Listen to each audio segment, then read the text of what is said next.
醒着和睡着之间有一小段路，那段路上没有灯，但不会黑。今晚我在那段路上等你。 There is a field in the old kingdom of Zhang. It is morning, or something close to morning.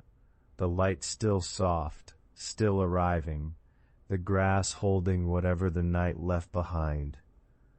A man is walking through this field with an axe on his shoulder and wood to gather before the day grows warm. He is not a king, he is not a philosopher. He is a woodcutter, and the field around him is ordinary, and the sky above him is the color of pale stone. He is not thinking about dreams. He is thinking, perhaps, about the weight of the axe, or the distance to the tree line, or the sound his feet make in the wet grass. He is present in the way that working people are present, not meditatively, not deliberately, but simply and completely, the way a stone is present in a riverbed. The world around him is exactly what it appears to be. The field is a field, the morning is a morning, and then the deer. It comes out of nowhere, which is to say it comes from the tall grass at the edge of the field, startled by something we cannot see, running in that particular way deer run when they are frightened, all sudden angles and wrong turns, the body moving faster than the mind that drives it. The woodcutter sees it, and his body moves before his thinking does. He swings, he strikes, the animal falls, he stands over it, breathing hard. The deer is real. It is warm beneath his hands. Its weight is the weight of a real thing, not heavy in the way that stones are heavy, but heavy in that particular and irreducible way of living things that are no longer living. He can feel the heat still in its coat. He can see the place where the grass was pressed flat when it fell. There is no ambiguity here, not yet. The deer is killed, and the field is real, and the man standing in it is real, and the morning light is still the color of pale stone above them both. But someone might see. This is the thought that arrives next, and it arrives quickly. He looks up. He looks around the field. There is no one, or perhaps there is someone somewhere, a figure moving at the far edge of his vision, someone he cannot quite resolve. He cannot be sure, and so the certainty that was in him a moment ago, the simple, physical certainty of the kill, begins very slightly to waver. Not much, but enough. He needs to hide the deer. There is a drainage ditch nearby, a huang, a low place where water collects after rain, half dry now, running along the edge of the field. He drags the deer toward it, moving quickly, looking behind him. He lowers the animal into the ditch. He looks around for something to cover it with, and he finds banana leaves, broad, flat, already the color of concealment, and he layers them over the deer until there is nothing visible, nothing to see, just the low green mouth of the ditch and the leaves lying still in the morning air. And the feeling that fills him is not guilt, or not only guilt, it is also joy, a kind of wild, private, disproportionate joy. He has the deer, he has hidden the deer is his. He walks away from the ditch with this joy inside him, already thinking about what the meat will taste like, already calculating the worth of it, already composing in his mind the small and ordinary pleasures that will follow from this fortunate morning. This is the moment on which everything turns, so quiet, so unremarkable that it passes without announcement. He does not drive a stake into the ground. He does not tie a piece of cloth to a branch. He does not pause to take measure of the distance from the tree line, the angle from the road. He simply walks away, full of warmth, carrying his joy with him through the rest of the morning. and then the morning becomes afternoon, and the afternoon becomes something else, and the something else becomes evening. And somewhere in that passage, in the ordinary turning of the day, with its other tasks and its other small urgencies, the place where he buried the deer grows uncertain. He walks back toward the field. He looks for the ditch. He finds ditches, or something like ditches. He finds leaves. He finds the low places where water gathers. But the specific ditch, the specific weight of leaves, the specific angle of the light as it was falling when he hid the animal, these things will not resolve for him. He looks for a long time, and then something in him reaches a point, the point that all of us eventually reach when the thing we are certain of begins to resist our certainty, and he stops. He stops looking. He stands in the field in the late light, and in the place where the memory of the deer was, there is now only a strange and hollow feeling, the feeling of a thing that might never have been. He begins to think perhaps it was a dream. This thought, once it arrives, has a kind of relief in it. You can hear that relief if you listen carefully. The deer was not real. The morning was not what he thought. He dreamed of a kill, dreamed of a ditch, dreamed of broad leaves laid over something warm, and then he woke, and the field was only a field, and the morning was only a morning, and there was nothing hidden anywhere, because there never had been. He goes home. He tells someone what happened to him, the strange dream, the deer that wasn't there. He says it the way people say things they have already decided about, smoothing the edges, finding the words that make the shape of the story clean. Another man hears the story. This man is not the woodcutter. He has no axe, no reason to be in the field, no memory of that particular morning, but he hears the dream, and something in the dream sounds like directions. He goes to the field. He goes to the ditch. He lifts the banana leaves. The deer is there. He takes it home. And now there are two men and one deer, and the question of who is right about what happened is no longer simple. The woodcutter comes forward. He did not dream it, or he did dream it, but the dream was true, which means it was not a dream. The second man says the deer was given to him by the dream, and a dream has no owner, and so the deer is his. They go before a judge. The judge listens to both men. He is quiet for a moment, and then he says, "You, the first man, you had a deer and lost it, but you also found it again when this other man found it. You, the second man, you heard a dream and followed it to something real. I will divide the deer between you." And then he says something else. He says, "And aren't you both dreaming right now?" The kingdom of Zheng was old even then, belonging to a world before this one, a world of fields and woodcutters and early mornings that looked exactly like this one. The text that records this story is equally old, a small entry in a collection of thought and parable that has been copied and read and carried forward across centuries without much noise.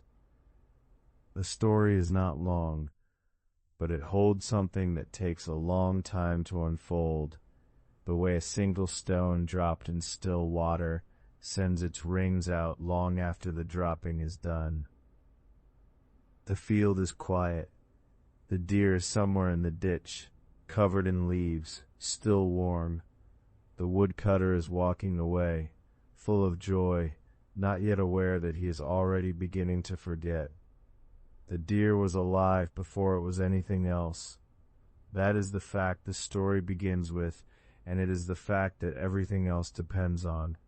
Not the hiding, not the forgetting, not the judgment. First there is a living animal in a field, and then there is not. And from that single turn, from living to not, the entire dream of the story unfolds. The woodcutter was gathering firewood in the fields outside Jing. It was ordinary work on an ordinary morning, and then the deer came out of nowhere, the way deer always do, the sudden wrongness of a large body moving fast through open ground, the sound of it, the size of it, the way the whole field reorganized itself around the fact of its presence. The original text uses the word hai, to startle, to frighten. The deer is called a hai-lu, a startled deer, but the word also carries the sense of something that startles the one who sees it. The deer was frightened, and so was the woodcutter. The encounter moves in both directions at once, and for a moment, for just that one bright moment, the two of them are held in the same stillness, the same sudden awareness of being seen. Then the woodcutter struck it, and the deer was gone from one category into another. The deer as a figure in Chinese thought is very old, older than this story, older even than the collection in which this story was preserved. In the old hunting songs, in the ritual texts, in the poems of the Zhou dynasty and before, the deer appears as a creature of the border, the edge of the forest, the edge of the field, the edge of what is known. It lives in the space between cultivation and wildness, and so it has always stood for something that is beautiful and present and just barely reachable. There is an ancient pairing in Chinese poetic tradition.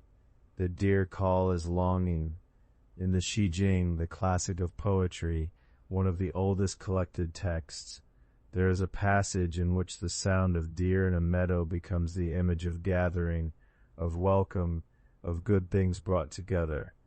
The sound of the deer is the sound of good fortune arriving, but fortune, in these older ways of thinking, was never a fixed thing. It was always a deer on the edge of the field, present now, gone in a moment. Your breathing has grown slower than it was. The weight of your body against the surface beneath you has become something you can feel, something steady and heavy and real.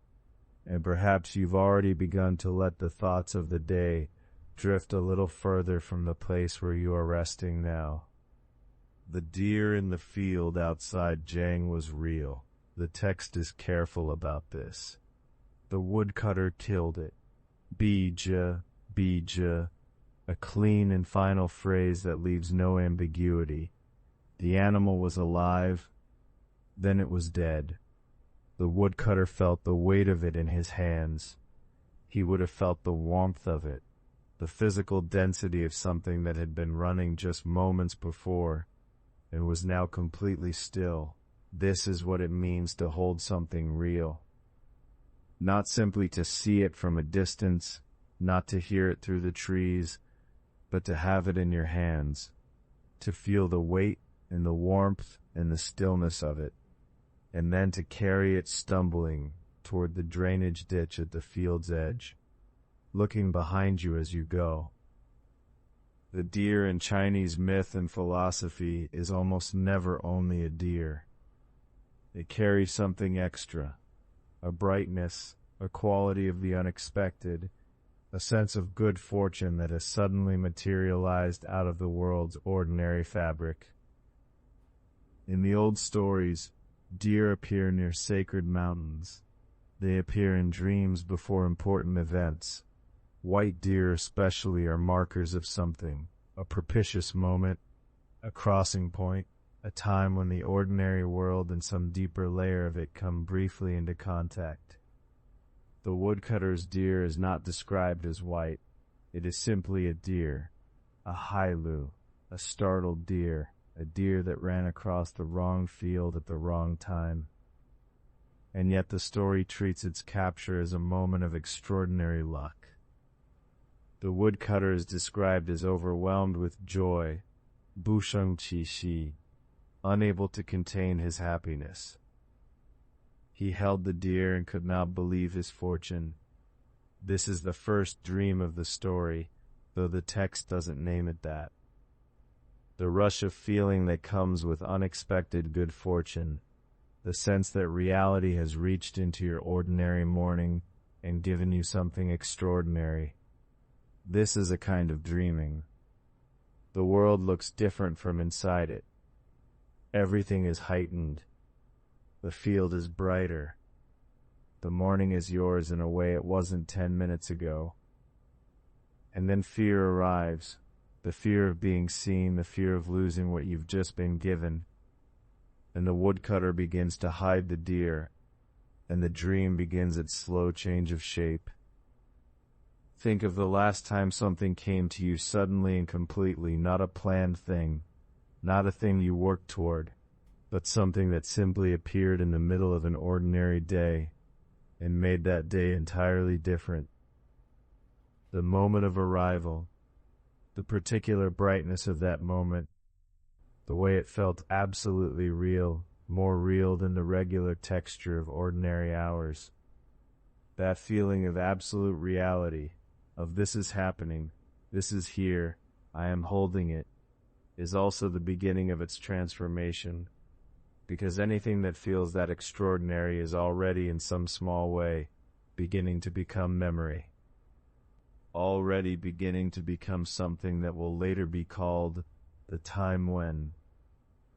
The deer was warm, the woodcutter held it, and already, in the very act of experiencing that warmth and weight, the experience was beginning to become a story, beginning to become something he would later tell, or something he would later wonder whether he had dreamed. The deer in Chinese thought does not stay still. It is not a symbol of permanence or solidity. It is a symbol of the moment when the world briefly offers you something, when the field opens up and the right creature runs across it, and fortune is there in your hands, warm and real. And then the moment passes. The old texts understand this. The classic of poetry's deer are in a meadow, calling to each other, and the image is beautiful precisely because it won't last. The deer will scatter. The guests will go home. The good moment will give way to the ordinary texture of evening. The woodcutter's deer was real. It was as real as anything in the story. Its death was real. Its weight was real. The warmth leaving its body as he covered it with banana leaves. All of it real. All of it present. All of it as solid as anything the waking world has ever contained. And yet, the story is moving already toward the moment when the woodcutter will stand at the edge of the field, looking at a line of drainage ditches that all look exactly the same, covered with leaves that look exactly the same, and he will not be able to find what he hid. What happens to reality in that moment? The deer doesn't stop being real. It is still there somewhere, under some leaves and some ditch. The fact of its existence doesn't change simply because the woodcutter can no longer find it. And yet something does change. Something does shift from one category into another. The deer was real. The woodcutter cannot find it. Therefore, and this is the step the story traces so quietly, so carefully, therefore perhaps it was never real at all. This is the move the story makes, and it is a move that the deer, as a figure in Chinese thought, has always been available to make, because the deer was never quite fully inside the world of settled ordinary things. It was always at the border. It was always the creature that might be there, or might not, that you glimpsed through the trees and then could no longer find. The shock of the living animal, the shock of its death, and then the slow return of uncertainty, the deer receding not just into the leaves and mud of the ditch, but into the larger uncertainty that surrounds all the extraordinary things that happen in ordinary fields on ordinary mornings. You may already be somewhere softer than where you started.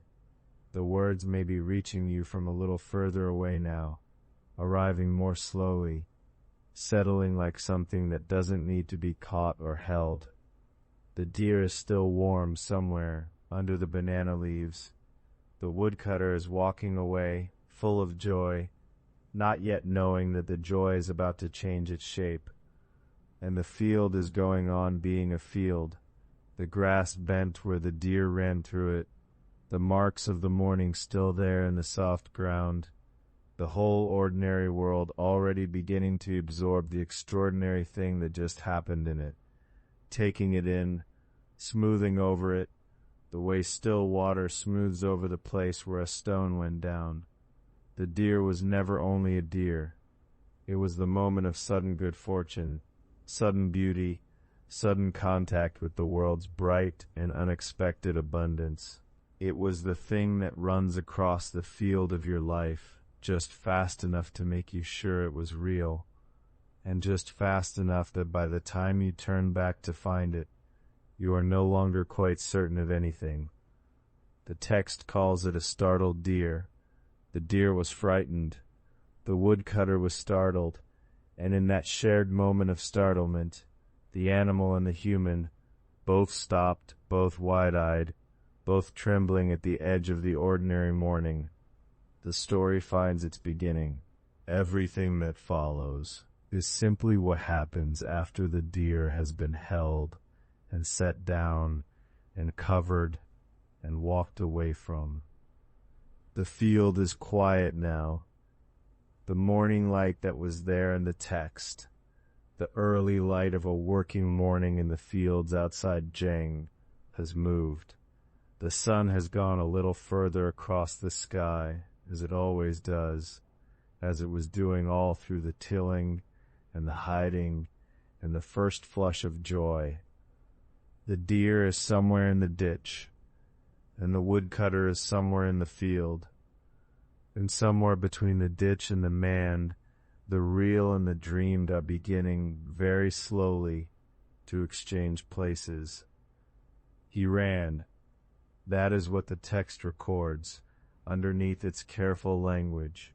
The frantic quality of a man who has just realized he is holding something valuable in a place where others might see him holding it. The deer was real. The joy was real. But joy in an open field under a moving sky, with other men potentially visible at the edges of the morning, joy can become danger very quickly. So he ran, or something close to running. He moved fast and low, the way a person moves when they do not want to be seen moving. The ditch was nearby. The text calls it a huang, a drainage ditch at the edge of a cultivated field, the kind of shallow channel that carries rainwater away from the rows of crops. Unremarkable, easy to overlook. He had passed it many mornings. He had never thought of it as a hiding place. But fear is creative in exactly this way. It finds the shape of the nearest available concealment and decides in an instant that this will do. He lowered the deer into the ditch. He covered it with banana leaves, jiao, the large, soft, slightly waxy leaves that would have been growing at the edge of the field, broad enough to cover a deer's body, ordinary enough to look like nothing in particular, or someone were passing at a distance. He arranged them carefully, or perhaps not carefully at all. Perhaps he threw them, one and then another, looking up between each leaf to check whether anyone was watching. And then he stood, and he felt the relief move through him. The text records this moment with a simple phrase, Bu sheng qi shi. He could not contain his happiness, which seems strange perhaps at this moment, the deer hidden, the hands empty, the field still holding the possibility of being seen. But anyone who has ever hidden something they needed to keep will recognize this feeling. The hiding worked. The thing is safe. The world does not know what you have done, and for one bright moment, that not knowing feels like protection. He walked away, and here's where the chapter truly begins. Not in the running, not in the ditch, not even in the leaves, but in the walking away. because the moment you hide something and walk away from it, something has already changed. The thing you hid is no longer in your hands. It is no longer in your sight.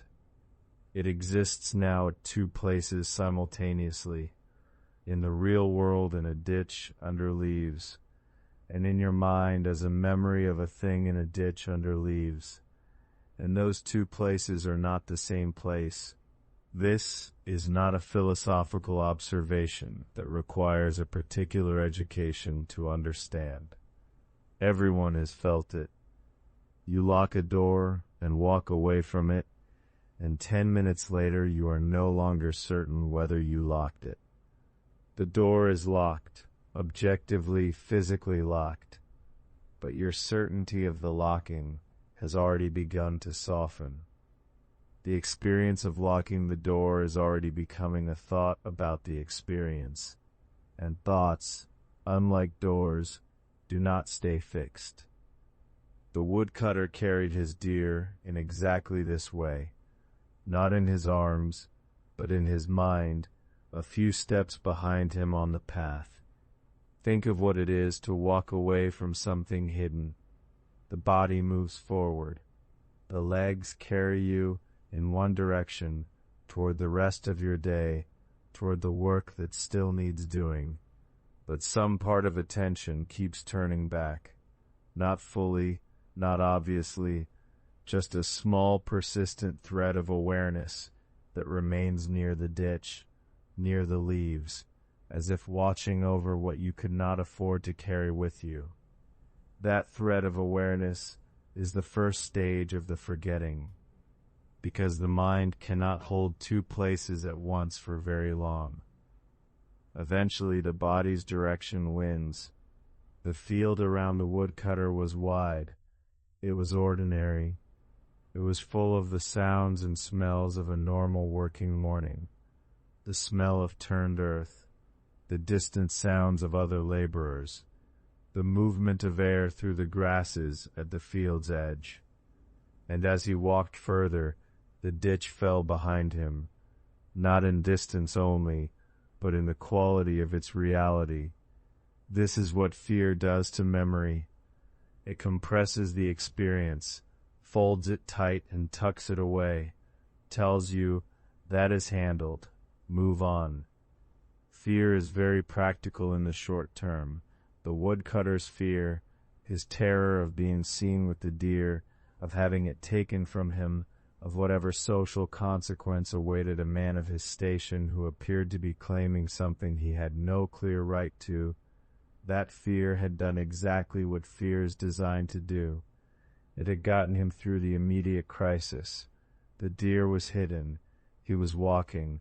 No one had seen. But the compression that saved him in the moment was also the beginning of his trouble.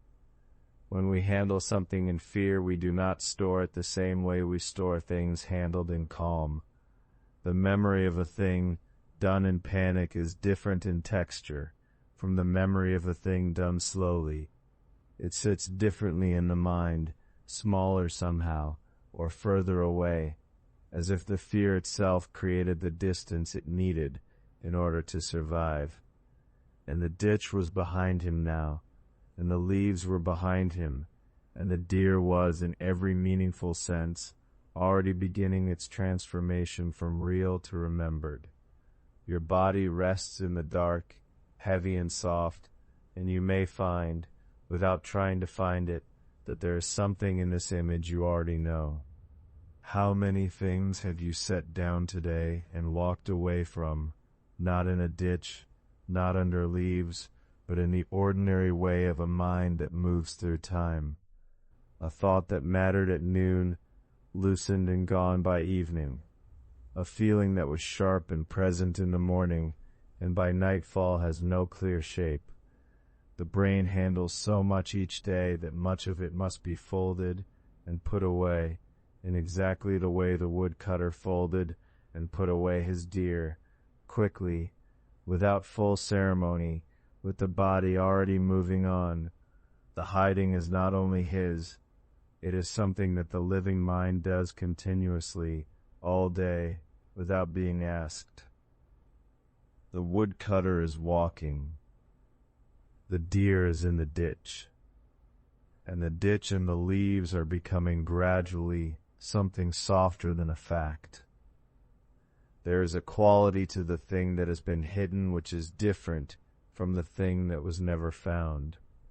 The unfound thing, the deer that no one ever killed, the morning that never happened, that thing is nothing. It has no weight, no place, no reality to dissolve. But the hidden thing is different. It was real. It existed fully, with weight and warmth and the shock of its encounter. And now it is neither fully real nor fully gone. It is suspended, held in a middle state by the act of concealment itself. The banana leaves over the deer are not simply a covering. They are a threshold. On one side of that threshold, the world of things that can be pointed to, touched, verified, disagreed about. The deer is there, its body cooling in the ditch, its dark eye open or closed, its weight exactly what it was when the woodcutter lowered it down. All of that is fully real, fully physical, indifferent to what anyone believes about it. On the other side, the world of what is held in mind. The deer as the woodcutter carries it, already a little smaller than it was, already a little less certain, already beginning to take on the quality of something recalled rather than something known. And the leaves mark the line between the two. This is why the image of the banana leaves is not incidental. A later reader might think, why does the text bother to tell us what kind of leaves? The type of leaf seems like unnecessary detail. But the specificity is doing something. The leaves are large, soft, green, things that belong to the living, growing world, things that will dry and curl and shift with the wind. They are not stone. They are not locked. Whatever the woodcutter placed beneath them, the covering itself is temporary. It is organic. It is already slowly returning to the field. To hide something under leaves is to hide it under impermanence. And perhaps this is part of what the text is pointing toward, that the woodcutter's mistake was not in hiding the deer, but in believing that hiding it would keep it. The leaves were never going to hold, not because someone would move them, though someone did eventually, but because the act of concealment with impermanent materials is itself a form of letting go. He pressed the leaves down, he stood, he walked away, and the deer was already beginning to leave him. The ditch is still there in the field outside the old city of Zheng, in whatever part of memory holds long-ago landscapes. The leaves are still arranged over the body of the deer. The woodcutter has walked far enough now that he cannot see it, cannot point to it, can only carry it as a warm and urgent fact in the back of his mind, a fact that is already, without his consent, doing what all hidden things eventually do. It is becoming something else. Not a lie, not yet. Not quite a dream, not yet. Something in between, a thing that was real and is now only remembered, a thing that was found and is now only hoped. A deer-shaped space in the mind where a deer once was, and the sun moves, and the field is ordinary, and the leaves settle over the ditch, breathing lightly in the morning air, their broad surfaces catching the light and letting it go, the way the mind catches and releases, all through the long day that is slowly becoming evening. The deer is still there. The woodcutter does not know it yet, but he is already forgetting. He walks back toward the tree line, carrying his bundle of wood, carrying the weight of what he knows. The morning is still and wide. The field behind him is ordinary grass, ordinary light, ordinary silence. And somewhere in that silence, beneath banana leaves and a drainage ditch, the deer waits. He does not look back. This is where the forgetting begins, not at the moment he cannot find the ditch, but here, in the act of walking away. The mind turned forward, already losing its grip on what lies behind. At first, of course, he holds it clearly. The image is bright. The ditch, the leaves, the particular angle of shadow where the ground drops away near the field's edge. He feels the shape of it as precisely as if he could reach out and touch it. A man who has buried something real carries a map inside him, a sharp and certain map. He knows where the treasure is. He knows. But the day is long, and a map held in the mind rather than drawn on paper begins to shift. It is not that he forgets all at once. That is not how forgetting works, though we often speak of it as if it does, as if the mind simply opens a hand and lets a memory fall. The truth is slower and quieter than that. The truth is that forgetting happens the way evening comes, not in a single moment of darkness, but in the slow withdrawal of light, so gradual you cannot name the instant it began. He works through the morning. The wood is heavy. His back tightens. He speaks to another woodcutter he passes on the road, exchanges a few words about the weather, about the weight of the load, about something unremarkable. His attention goes there, to that exchange, and then to the next step on the road, and then to the ache behind his shoulder, and then to the smell of smoke from a farmhouse, and then to the thought of the meal he will have when he returns home.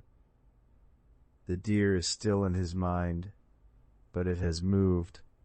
It has shifted from the foreground to somewhere further back, the way a sound you stop listening to seems to retreat without actually growing quieter. By midday the image is a little less sharp. The angle of the shadow. Was it to the left of the ditch or to the right? The banana leaves, were they broad and green, still pliable, or already beginning to dry at the edges? These details, which he would have sworn to that morning without hesitation, have become questions. Not large questions, barely noticeable, but questions. He does not notice this. That is the part worth sitting with. He does not notice the forgetting while it is happening. The loss is invisible. What he carries feels to him like what he found, and it is only later, when he reaches for the specific thing, and it has softened into something approximate, that he will understand something has changed. Your body is heavy now. Your breath is slow. Something in you knows what this feels like. The way a clear thing becomes a soft thing. The way certainty becomes something more like a general warmth. The way you knew something, and then only knew that you had known it. This is not a failure. It is a kind of natural motion, the way a river rounds the edges of a stone. By afternoon, the details have rearranged themselves further. He has been working since before the sun came up. He is tired in the way that people in a world of physical labor were always tired. A tiredness that lives in the bones, that fills the chest like slow water, that makes the edge of every thought a little softer. He thinks of the deer. He is sure of this much. There is a deer. He hit it somewhere near the eastern field, near a ditch, under leaves. He will go back when the work is done, but the somewhere near the eastern field has grown uncertain in a way that did not exist this morning. This morning it was a place, now it is a region. The ditch was this ditch, but which one? He remembers the banana leaves. He does not remember exactly how many steps from the field's edge, or which direction the shadow fell. He tells himself this is fine. He will walk the edge of the field and recognize the place when he sees it. The body will remember, even if the mind is blurring. He goes back as evening comes. He walks the field's edge once, then twice. He looks for the ditch. There are several ditches as it happens. The field is old, and the ground is cut with old drainage channels that all look much the same in the low evening light. The banana leaves are broad and scattered along the whole edge, because banana plants grow wherever they find moisture, and they find moisture here. He parts leaves, he finds dirt, he parts more leaves, he finds water at the bottom of a channel, still and dark. He does not find the deer. The text from the Liezi that records this story does not dwell on what he feels in this moment. It moves quickly, the way old texts sometimes do, as if the significant thing is not the emotion, but what the emotion produces. What it produces is this: a man standing at the edge of a field in the evening, unable to locate what he hid that morning, and the mind taking that failure and reclassifying it. He decides it was a dream. This is the philosophical heart of the story, not the hiding, not the dispute, not the judge. This moment, the reclassification, because notice what has happened. Nothing material has changed. The deer is still there. The leaves still cover it. The ditch has not moved.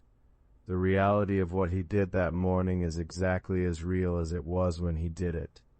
And yet from inside his own experience, from the only vantage point he has access to, the certainty that it was real has dissolved so completely that he reaches for the next available category. It was a dream. It must have been a dream. How quickly that becomes possible. How quickly the mind, deprived of confirming evidence, reaches for the explanation that makes the most sense of what it currently holds, which is almost nothing, a general warmth, a vague sense of something that might have happened, the shape of a deer soft at the edges, not quite touchable. This is not unique to this woodcutter in the state of Zhang 2,000 years ago. Think of something you knew this morning, a thing you were certain of when you rose, a task you needed to do, a worry that sat clear and sharp in your chest at breakfast. By now, by this hour, how much of that certainty remains? The thing may still be real. The task may still be undone. The worry may still be valid. But the sharpness has softened. The clear edges have become approximate.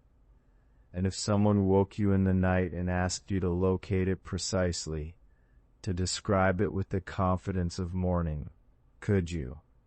The woodcutter's experience is not a peculiarity of one tired man who worked too hard. It is a diagram of how memory works, how certainty works, how the real thing and the remembered thing are two different things, and the distance between them opens silently, without announcement, all through the ordinary hours of a day. What does it mean for something real to become a dream? It does not mean it becomes false. The deer is real. The hiding was real. These facts persist out in the world, indifferent to whether he remembers them. But inside the only space where he lives, inside the warm enclosed world of his experience, those facts have changed their nature. They have passed from the category of known things into the category of uncertain things, and from uncertain things into the category of dreamed things. The dreamed category is not nothing. It is, in fact, where most of what has ever happened to any of us now lives.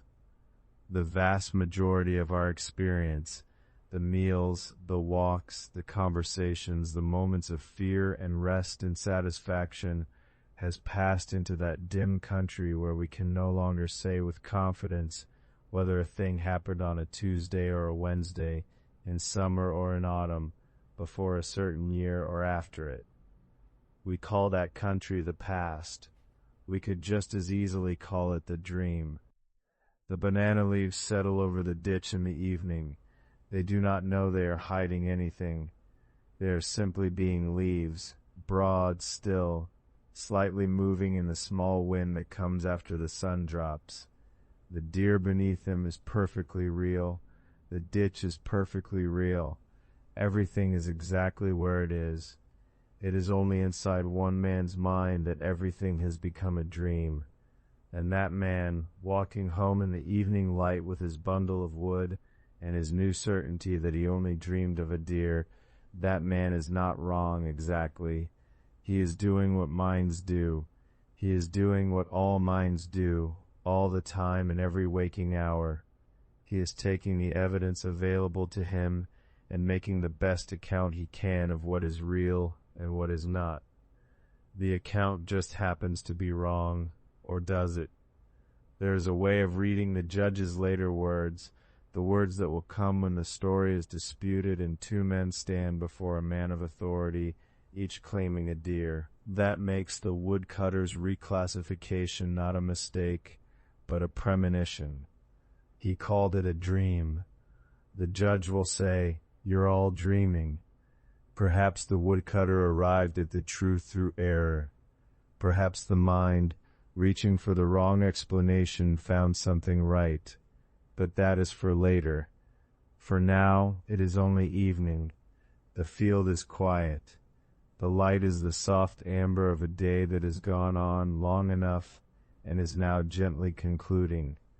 The woodcutter has gone home. The deer is in the ditch. The leaves are still. And somewhere in the gap between what happened and what is remembered, a real thing has become a dream, quietly, completely, without a sound. The world where the deer was real and the world where the deer was a dream are not as far apart as they seem.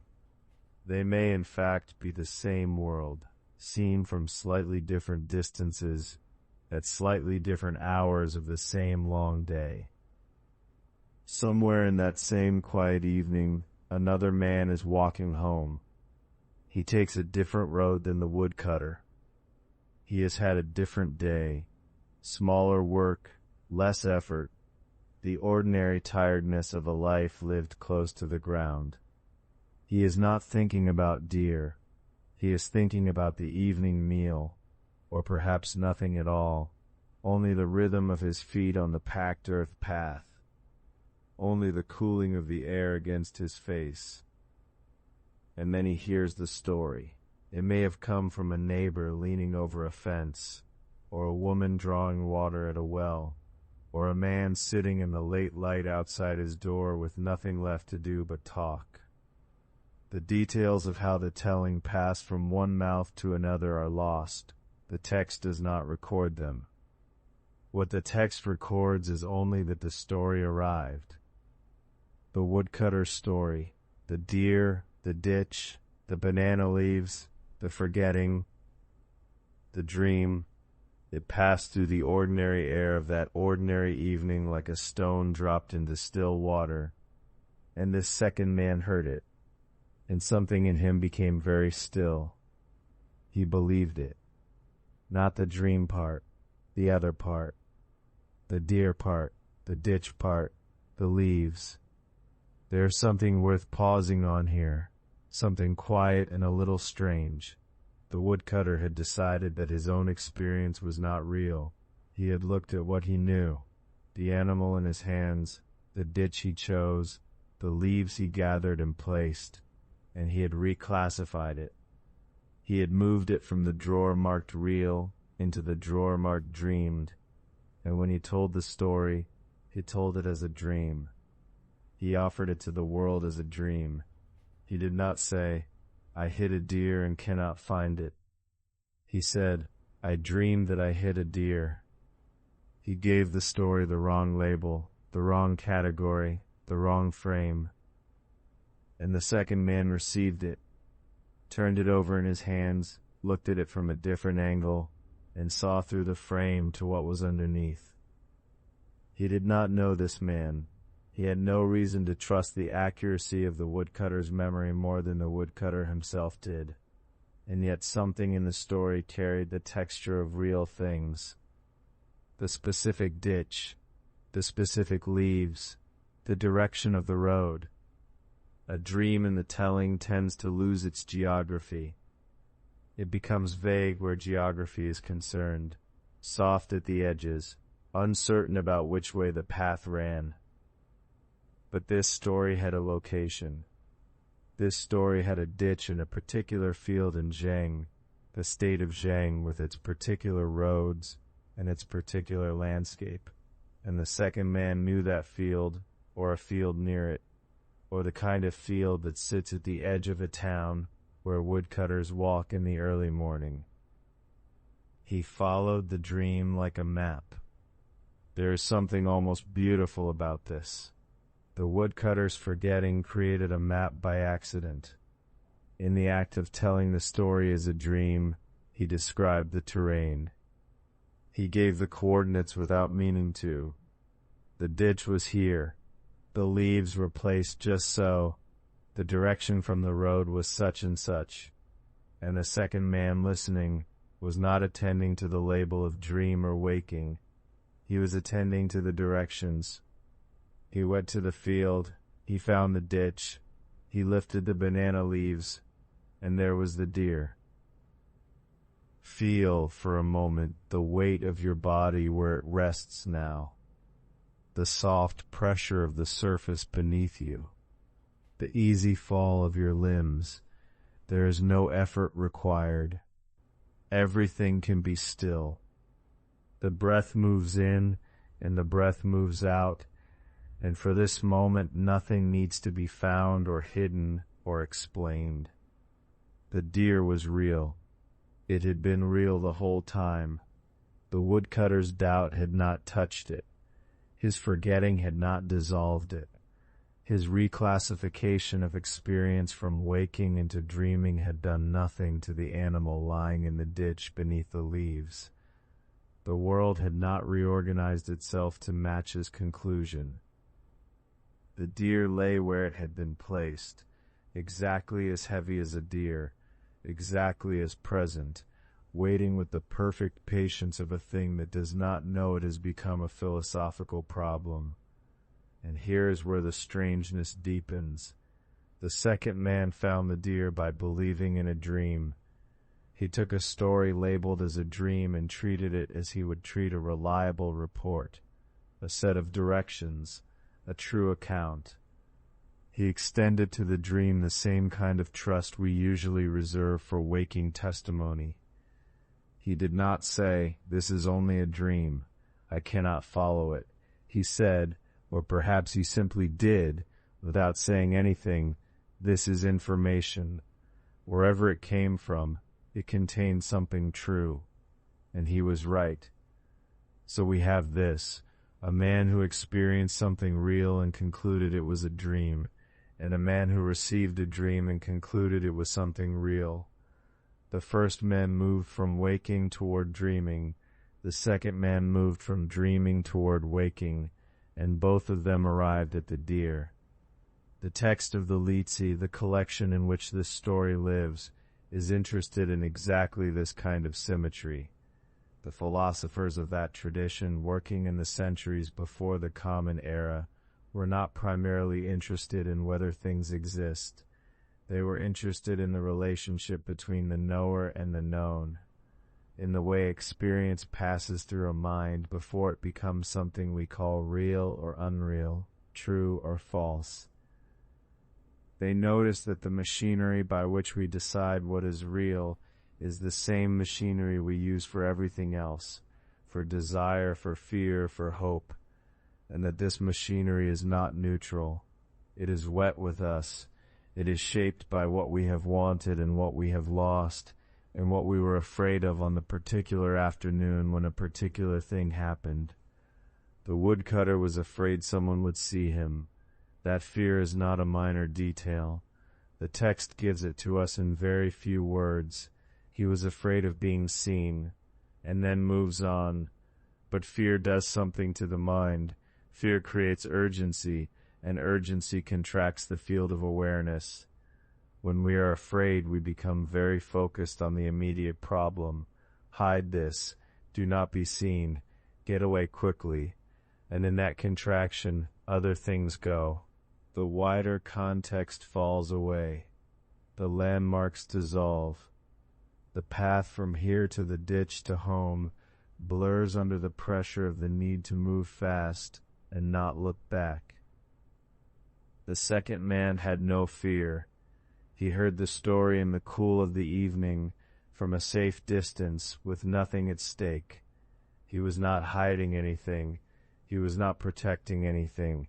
His mind was open in the way that minds are open when they are not afraid, and so he could hear the geography inside the story, the true shape of the event, beneath the label the woodcutter had put on it. This quality of open, unhurried attention, the second man had it by accident. He did not cultivate it. He was simply far enough from the fear to see clearly.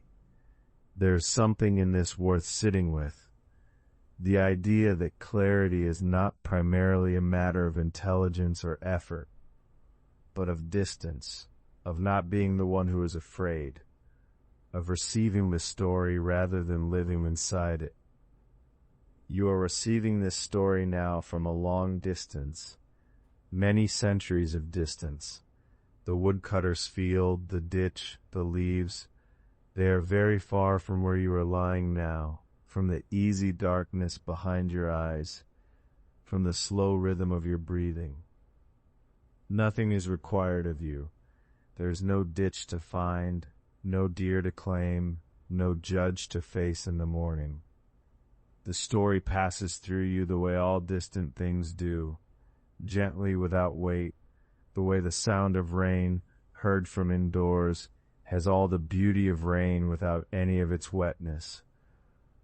The second man found the deer. He took it home. He had it, the real, physical, undeniable animal that the woodcutter had given up on, reclassified, set aside in the category of things that did not quite happen. But here the story does not end. Here the story takes its next turn, which is the turn toward trouble. Because the woodcutter, somewhere between sleeping and waking, somewhere in the gray borderland between night and the following morning, recovered the memory. It came back to him the way things do, not all at once, but in pieces, the way a dream sometimes surfaces in the afternoon, unexpectedly called up by something small, a smell, a particular quality of light, the sound of leaves. He remembered the ditch.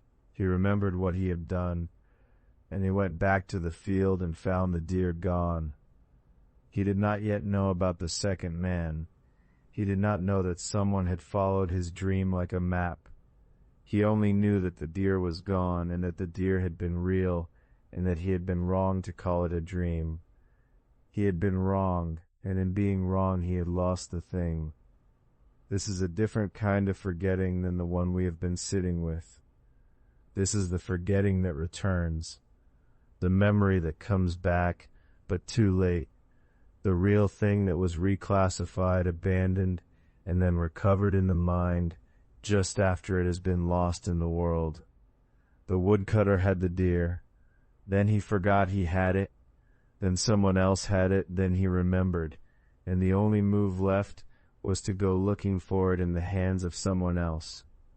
So he began to ask around, and eventually the two trails crossed, the man who had lost the deer by calling it a dream, and the man who had found the deer by believing in one. Two men, one deer, two entirely different accounts of what was real and when and to whom. They went before a judge, but that is for the next room of this story. The next pool of lamplight in the long, dark museum of this evening. For now the field is still. The ditch is empty. The leaves have been lifted and left to settle back in the soft way that leaves do. The deer is somewhere, in a house, on a table, already becoming something else, and the second man is at home in whatever contentment, belongs to a person who followed a dream and found it was true. The space between the dream he followed and the flesh he found has closed completely. There is no gap. There is only the outcome, solid and undeniable, in the quiet wonder of having trusted something that was offered as uncertain, and having found it was not. The judge sat in a room made for exactly this kind of problem. Not for the deer itself. The judge had no particular interest in deer, but for the collision of two accounts, two men standing before him with equal conviction, and a single animal between them. That was the kind of problem this room was built to hold. The woodcutter spoke first.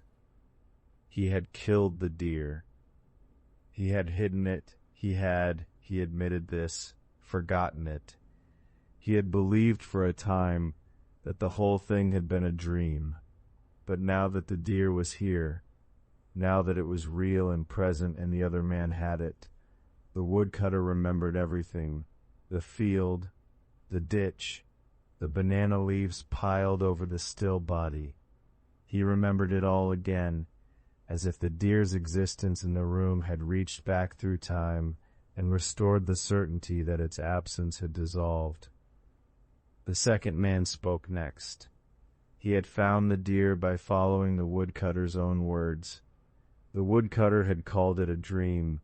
The second man had taken that dream and walked into it, and it had opened like a real place, because it was a real place, and the deer had been where the dream said it would be.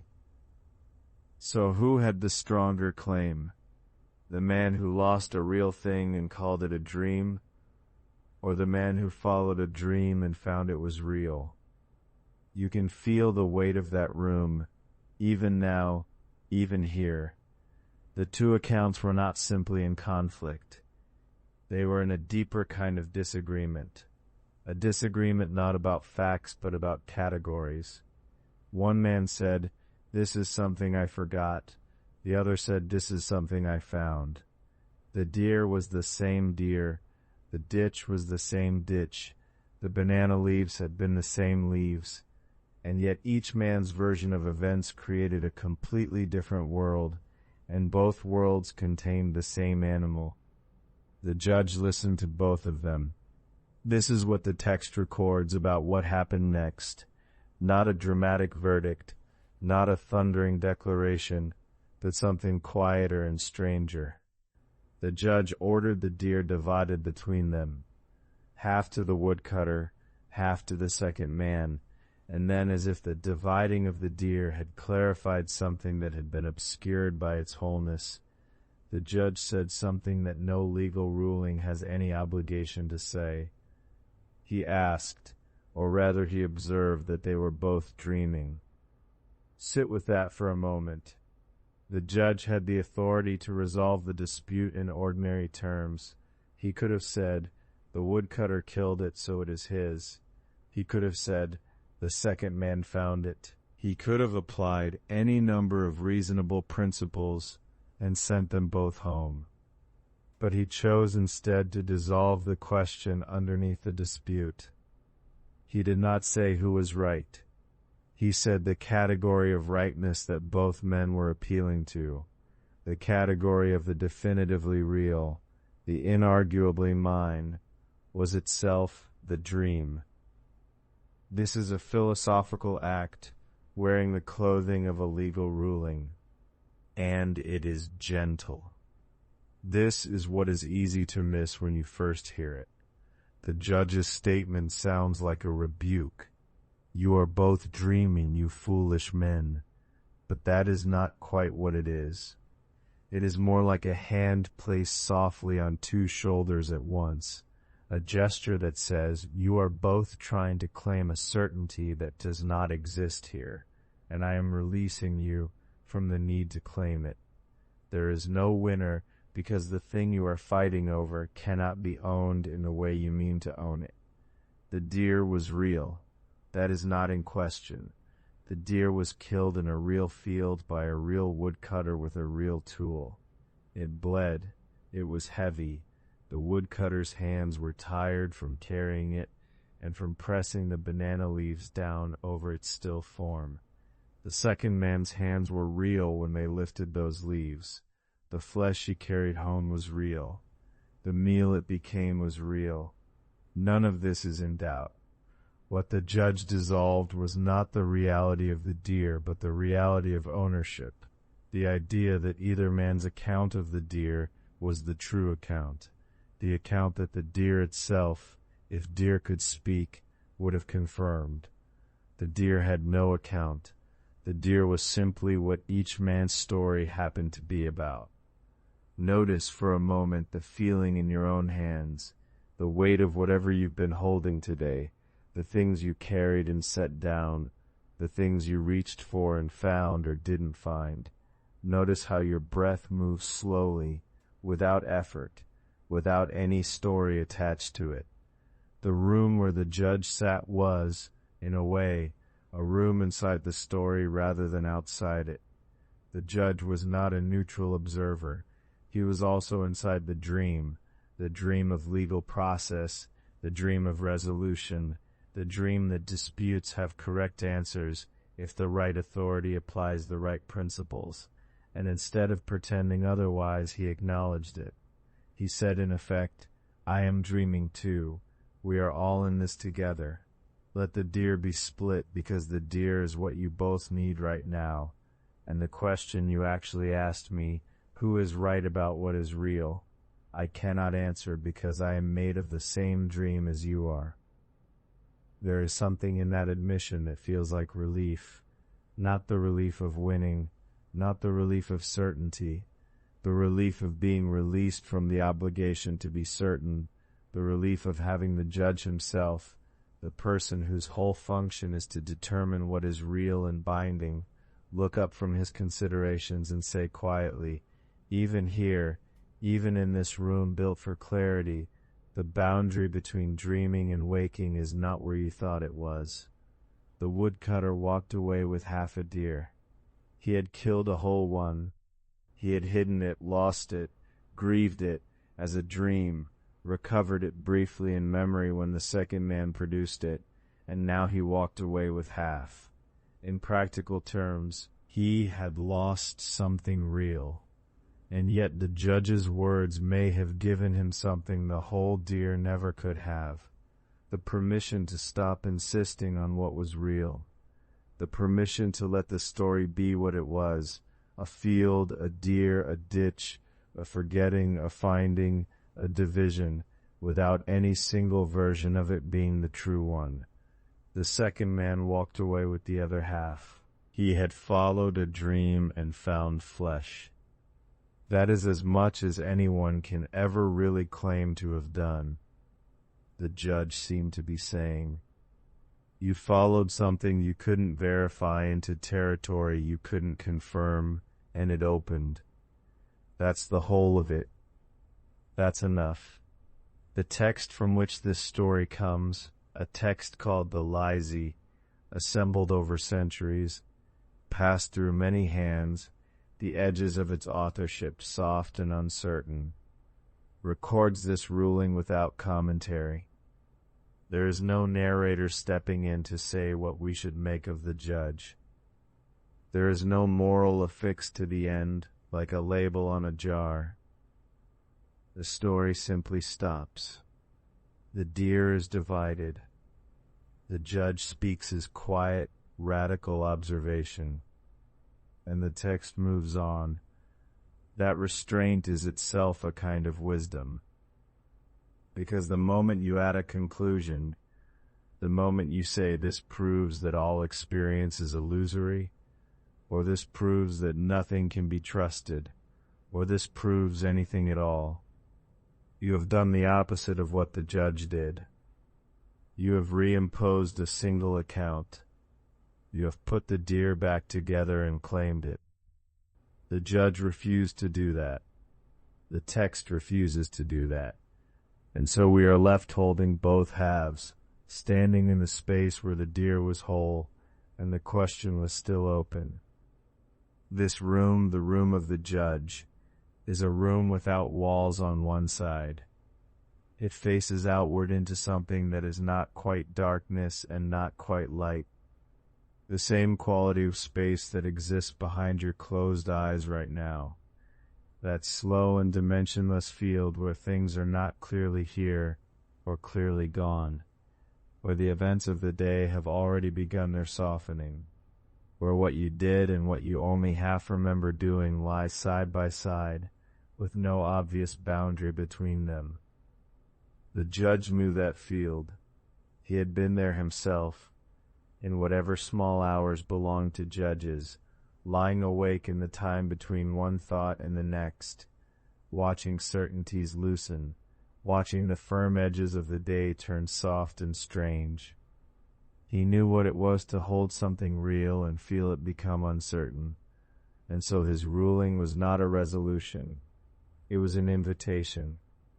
Come here, he was saying, come to this side of things, where the deer is neither yours nor his, where the waking is also a kind of dreaming, where you do not have to fight for the right to say what happened, because what happened is already becoming the kind of thing that no one can fully say. Half a deer, 2 men, a room built for clarity that opened at the last moment into something much softer, and the field in Zhang still out there, under whatever sky belonged to that evening. The ditch still faintly holding the shape of what it had held. The banana leaves settling back into their ordinary lives as leaves. The grass growing over the place where the deer had lain as grass always does. Without any opinion about what had been real. The woodcutter's story did not end in that courtroom. It had never been only his story to begin with. There is a tradition in China, old, patient, carrying its questions lightly, that understands the woodcutter's confusion not as a failure, but as a discovery. The moment he stood in the field, certain the deer was a dream, he had arrived at something that thinkers and poets had been circling for centuries before him, and would continue circling long after. He had arrived, without meaning to, at the edge of a very large question. The field in Zhang was not the only field. There were others. Other moments of uncertainty, other thresholds between the real and the remembered, other figures standing in the open air with their hands empty, trying to decide what the emptiness meant. The woodcutter, it turns out, had companions. People who never knew his name, who lived in different centuries and told different stories, but who had touched the same wall in the dark and felt its texture and come away changed. One of them was a philosopher named Zhuangzi. He lived in a time when the questions themselves were young, when the language for asking them was still being shaped by the asking. He dreamed one night that he was a butterfly, a soft, drifting thing, completely without the weight of being a man. In the dream, he moved through warm air and had no memory of his name, his hands, the city he lived in. He was only the movement, only the color, only the moment. He woke, and then he sat and he wondered. He had been a man dreaming of a butterfly, but was it possible he let the question rest very gently, the way you might set a stone on water? Was it possible that he was now a butterfly dreaming of a man? There was no way to answer. That was not a failure of the question. That was the point. The woodcutter had asked something almost identical, standing in the field. He had been a man holding a deer. Then he had been a man who could not find the deer, and in the space between those two moments, something had shifted that he could not account for. He had concluded it was a dream, not because he had evidence, but because the alternative was a kind of vertigo he could not sustain while standing upright in daylight. Zhuangzi did not try to sustain the answer either. He let it remain open. He called this the transformation of things, hua in the old language, meaning both change and becoming, and he understood it not as a mystery to be solved, but as the texture of experience itself. The butterfly and the man were both real. The waking and the dreaming were both real. What was uncertain was the line between them, and perhaps the line had always been more of a mist than a boundary. Your breath is slow now. The thinking has softened at its edges, the way a flame softens when the room grows still. The related text called So Shenji, a collection of wonders and strange events from a world before this one, holds a story that moves along the same river. In that entry, a butterfly becomes a man, or a man's spirit leaves him in the shape of a butterfly, or the two are so thoroughly intertwined that the question of which came first dissolves entirely. The story does not insist on its own meaning. It simply presents the image, a butterfly, a body, a moment of crossing, and then it steps back, the way a good teacher steps back after asking something important, leaving the room quiet so the question can breathe. The woodcutter's deer belongs in that same collection. It is a wonder, not because a deer was killed and hidden and forgotten. Those are ordinary things, or ordinary enough, but because of what the forgetting revealed. It revealed that the threshold between the actual and the dreamed is not where we assume it is. It is not located at the moment of sleep. It is there, in the field, in the bright middle of the day, in the perfectly ordinary space between one moment and the next. There was another story from this same tradition, not of a dreamer or a butterfly, but of a cook. The cook worked with a cleaver, breaking down the body of an ox. But over years of practice, he had learned to follow the natural spaces in the animal, the gaps between joints, the places where the body already wanted to come apart. He no longer needed force. His cleaver moved through the ox as wind moves through a forest, without cutting, almost without touching. He was finding the separations that were already there. Zhuangzi told this story to say something about moving through a life. The cook had learned to stop imposing his will on the materials before him. He had learned to follow what was already present. The ox separated itself in a way. The cook was only the attending. The woodcutter in his confusion had done something similar, though he had not meant to. By forgetting the deer, he had let go of his grip on it. He had stopped insisting on its reality, and in that releasing the deer had become something stranger and more interesting than a dead deer hidden in a ditch.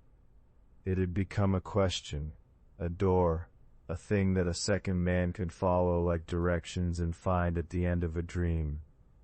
The cook's cleaver never forced. The woodcutter's forgetting never fought.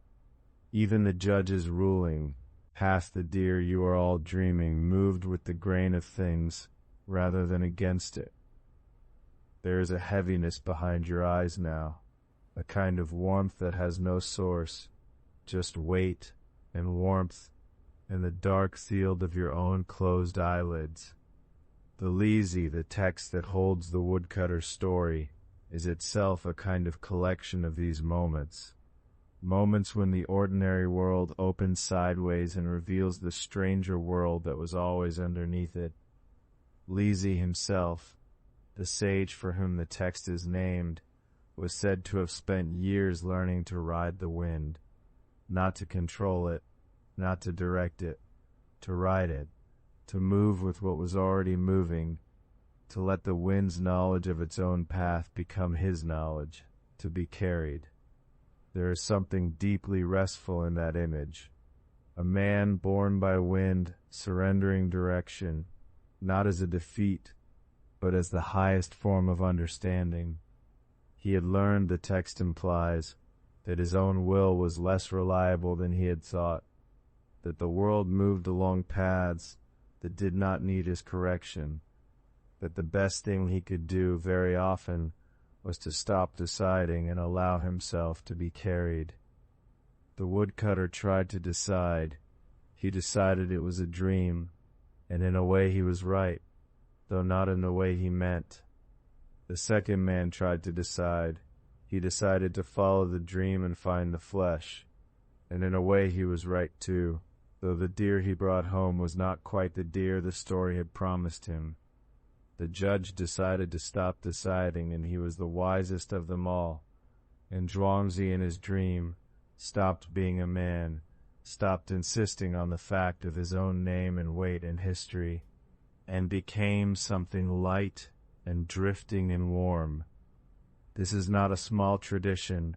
It is not a footnote in Chinese thought. It is a sustained argument, patient, gentle, returning again and again across centuries, that the boundary between dreaming and waking is not where we were told it was, that the certainty we feel when we are awake is a kind of story we tell ourselves, useful and mostly true, but not the whole truth, that the deer in the ditch and the butterfly in the dream and the cook's cleaver and the wind under a sage's feet are all pointing at the same thing. They are pointing at the moment just before you stop insisting. The woodcutter found that moment by accident, in a field, in the middle of an ordinary day. It frightened him. He went to a judge to be told what was real. The judge looked at him, and at the other man, and at the half a deer they were both holding, and he said something very close to what Zhuangzi had said in his dream, what the cook's cleaver had said in its silence, what the wind had said to Liezi in the years before he learned to stop steering. He said, "You are already on the other side of the question. You have been for longer than you know." The banana leaves on the ditch, the butterfly in the warm air, the cleaver moving through the spaces that were already open, the wind, knowing its own way.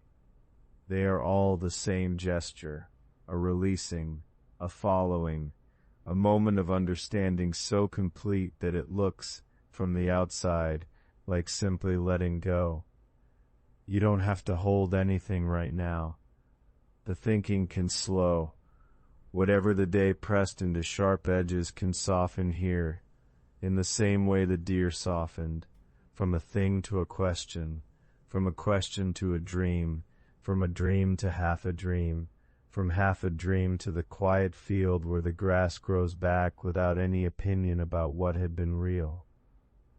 The woodcutter's story found its companions. They have been here all along, waiting, in old texts, in the memory of warm afternoons, in the moment between one breath and the next when you cannot say with certainty which one you are on. The butterfly does not know it was a man. The man does not know he was a butterfly, and somewhere between those two, in the space that cannot be named, that is where you are now. That space between the butterfly and the man, it is not empty.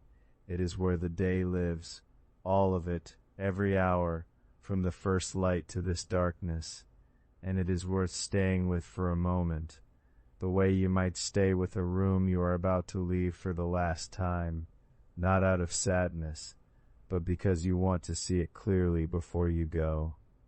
The day that has just passed was a kind of dreaming, not a lesser thing than waking, not a confusion, a first kind of dreaming, the kind that happens with open eyes, in rooms and streets and ordinary light, with all the same qualities that make the woodcutter's story strange, the incomplete information, the hiding and the forgetting, the certainty that dissolves by afternoon into something you can barely name. Consider what you knew this morning.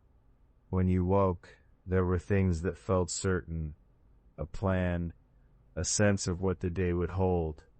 You moved through the early hours on the strength of that certainty, the way the woodcutter moved through the wild field in Zhang, collecting wood, sure of the ground beneath his feet, and then something arrived. It always does. Something unexpected, something alive, something that changed the shape of the day before you had time to decide what to do with it. You responded to it. You had to. And in that response, quick, instinctive, made on whatever you had in front of you, you were already working with less than the whole picture. You always are. The woodcutter did not know whether someone had seen him. He did not know whether the deer was truly hidden, truly safe. He acted on the best information he had, which was incomplete, and he built a certainty on top of that incompleteness, the way all certainty is built. That is not a flaw. That is just the shape of how a day works. By mid-morning, something that had felt urgent had already softened. You can sense this if you let yourself look back at the early hours from here, from the warmth and the weight of where you are now. There was something pressing, a message perhaps, a problem that needed solving, something that gathered all of your attention the way a fire gathers all the light in a room. And where is it now? Not gone perhaps, but quieter, dimmer, already beginning the slow change that everything begins the moment it moves from the present into the past. The Liezi knew this. The texts collected in those old bamboo-bound volumes knew that the moment a thing passes through the present, it begins to change its nature. It becomes a memory, and a memory is already halfway to a dream. There were conversations today, words exchanged with other people, some brief, some long, some that felt at the time like nothing in particular.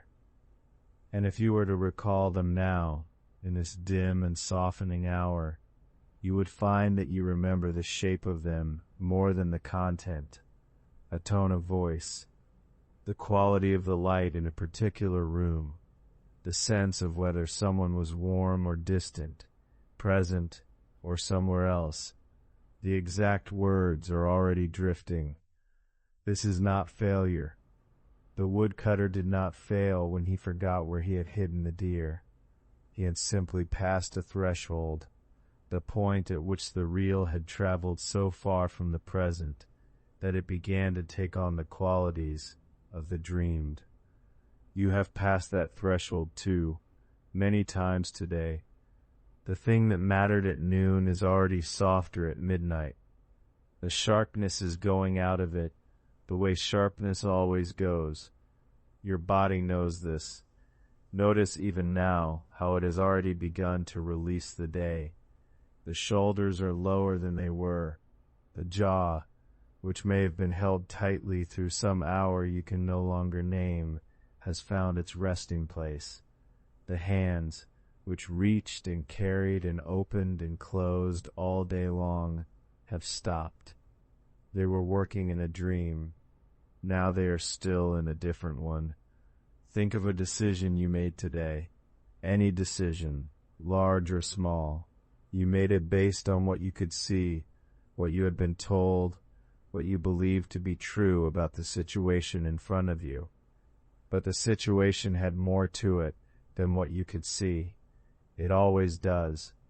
There were things happening that you didn't know about. There were feelings in other people that were not visible to you. There were consequences branching out from your choice that you couldn't trace, not because you weren't paying attention, but because no one can pay attention to all of it. The woodcutter didn't know another man would hear his story. He didn't know that what he called a dream would become a map. He acted in a world that was larger and stranger than the piece of it he could hold, and you did the same, in every room you moved through. That is not a fault in the waking world. That is what the waking world is. The philosophers who gathered around the figure of Liezi understood this, not as a cause for anxiety, but as a reason for something closer to rest. If the waking world shares its structure with the dreaming world, if both are made of partial information, shifting memory, certainty that softens with time, then the threshold between them is not a wall. It is a gradation, a slow change of light, like the change from afternoon to evening, which you never quite catch happening, but which has always already happened by the time you look. You had been crossing that threshold all day. Every moment that passed into memory was a small crossing. Every certainty that softened was a small crossing. Every sharp thing that became uncertain by the time the day was done. That was the dream beginning to arrive, slowly, the way sleep arrives, not all at once, but in degrees, in the gradual dimming of one kind of attention, as another kind rises to take its place. There were things today that meant one thing in the morning and something else by evening. This also happens in dreams, the room that is your bedroom, and then, without any sense of change, is somewhere else entirely. The person who is your colleague, and then, without transition, is someone from long ago. Meaning shifts, continuity bends, and somehow within the dream, this feels unremarkable. You accept the change because there is no other option, and because the dream has its own coherence, its own sense of rightness, that doesn't depend on consistency. The day has that same quality. By the time you arrived here at this hour, at this stillness, the day had already done what dreams do. It had rearranged itself slightly in the retelling. The conversations were a little different from how they happened. The moments of difficulty were a little more shaped, a little more meaningful than they were when they were simply happening. Memory is already an interpretation, and interpretation is already a kind of dreaming. Liezi does not say this to unsettle you. The woodcutter's story is not a warning, it is a description. A precise and patient description of what experience is like, all the time, for everyone who has ever moved through a day, carrying only a partial map of the territory. The deer was real, and then it was a dream, and then it was real again in another man's hands, and then the judge divided it, and perhaps no one ever fully knew what it had been. And life continued. The field in Zhang grew its grass back. The woodcutter went home. Whatever had been true was true, and whatever had been dreamed was dreamed. And the distance between us two was smaller than either man had thought. Your day was like that, real, and then remembered, and then half remembered, and now dissolving here at the edge of sleep into something softer and more general, a feeling of having moved through time, of having been present in some rooms and less present in others, of having held things and set them down. You don't need to sort it out. The judge has already made his ruling, and his ruling was not a verdict. It was a release. You don't have to decide which parts were real and which parts were something else. You don't have to carry the inventory of the day into the hours ahead.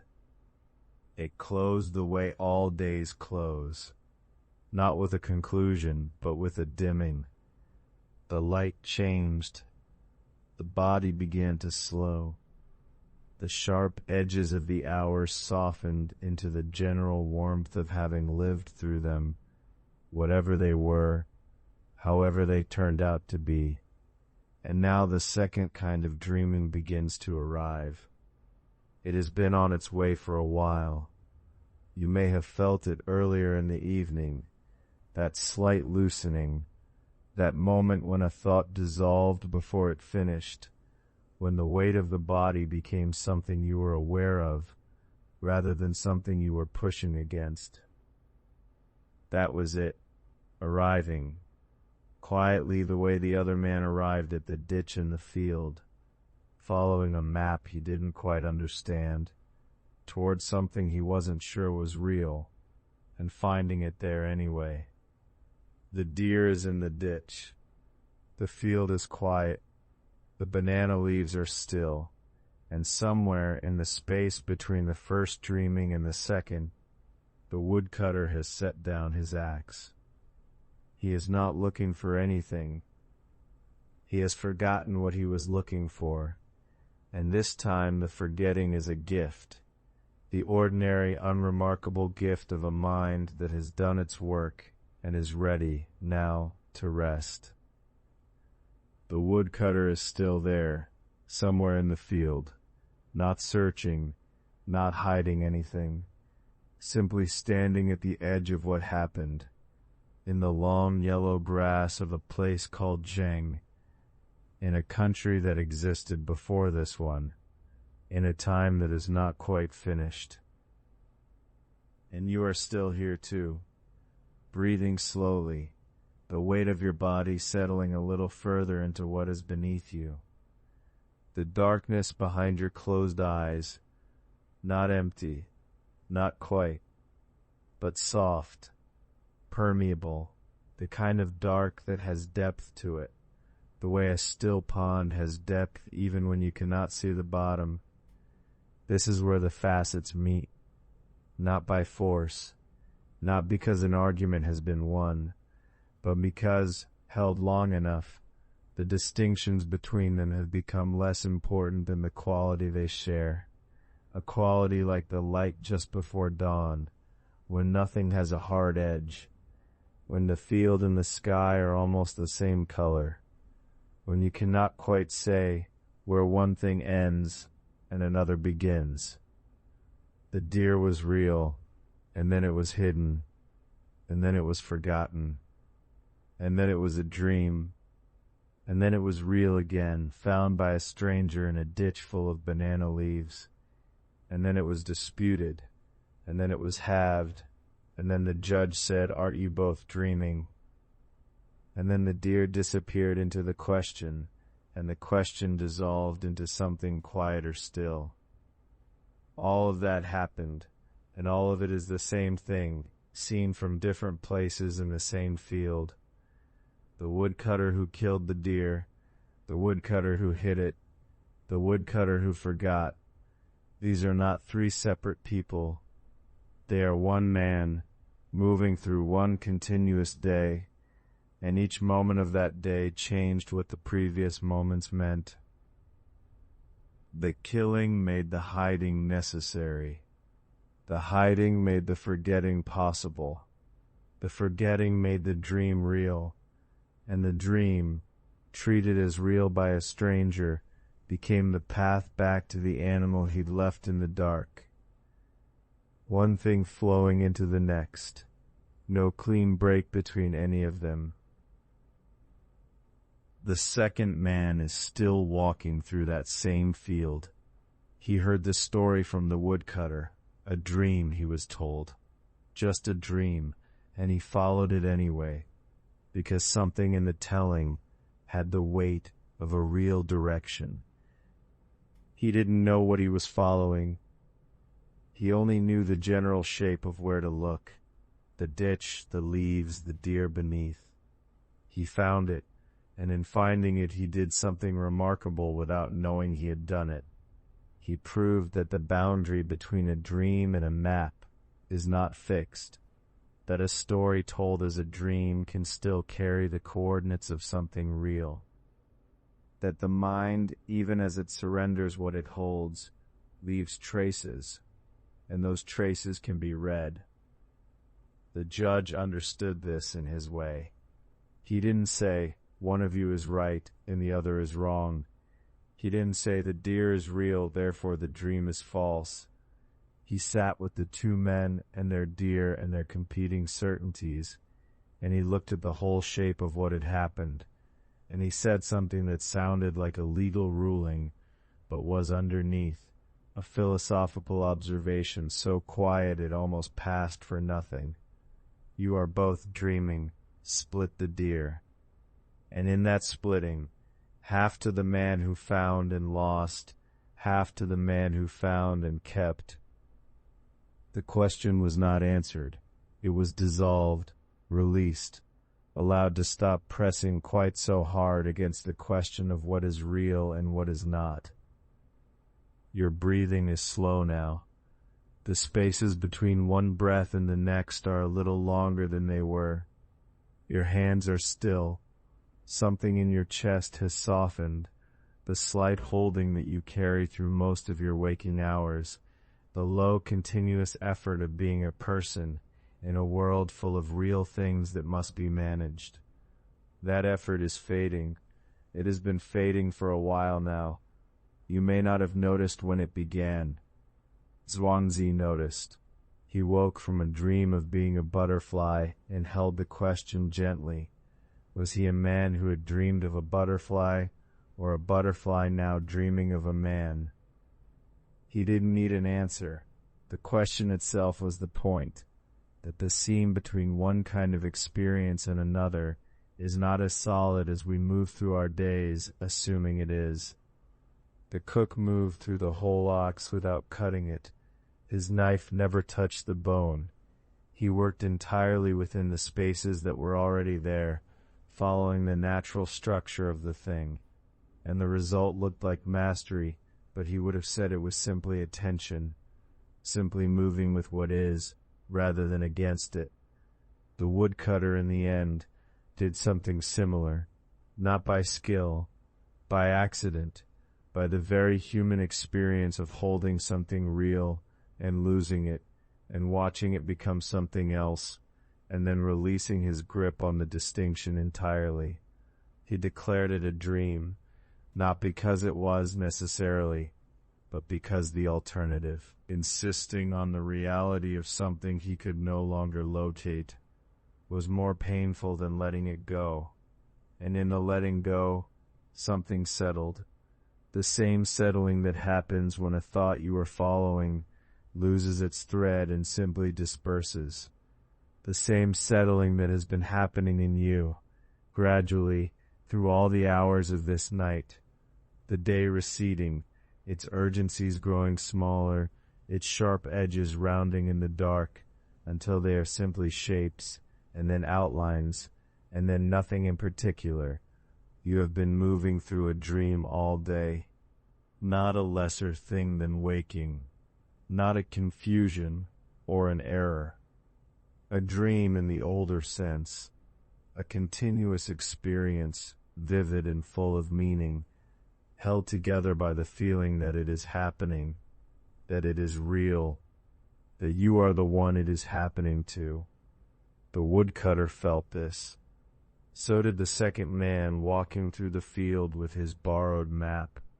So did the judge, listening to their stories, sensing that the truth was somewhere beneath both of them, soft and unlocatable as a deer in a ditch full of leaves.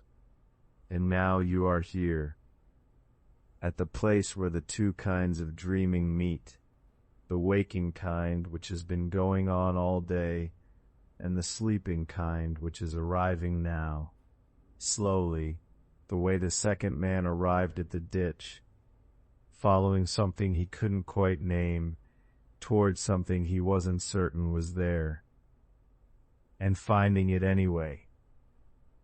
The field in Zheng is very quiet. The long grass is still. The banana leaves have settled over the ditch, the way they always settle, without urgency, without meaning to, simply following gravity, simply coming to rest where they come to rest. The woodcutter has set down his axe. The second man has gone home. The judge has returned to whatever judges return to when the day is done, and the deer is somewhere in all of this.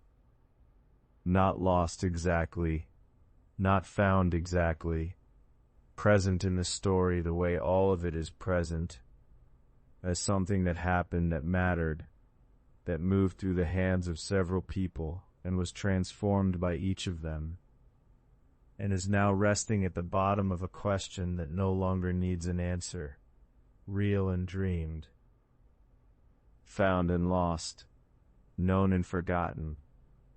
These were never opposites.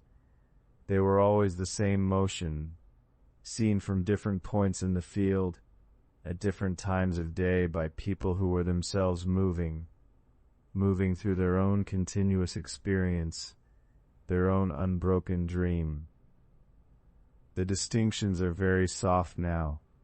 The field, the ditch, the leaves, the woodcutter, the stranger, the judge, the deer that was killed and hidden and forgotten, and dreamed and found and disputed and split and released.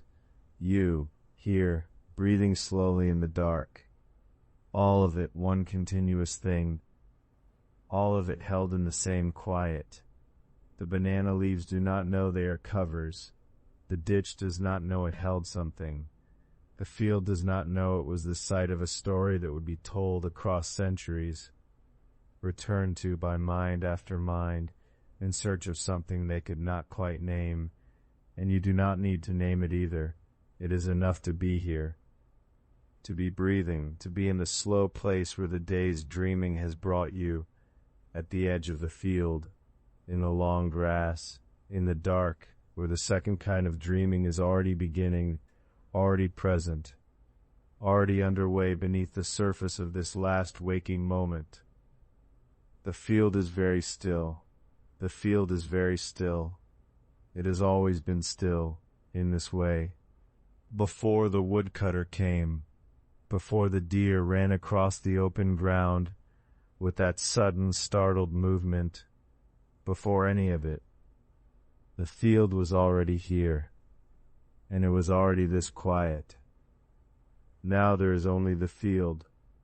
The ditch is there, shallow and unremarkable, the kind of ditch that holds rainwater for a day and then goes dry and is forgotten by everyone who ever walked past it. It holds nothing now. It was never anything more than a low place in the earth, a place where water gathered and then left. They are still where they were placed, more or less. The hands that placed them are gone.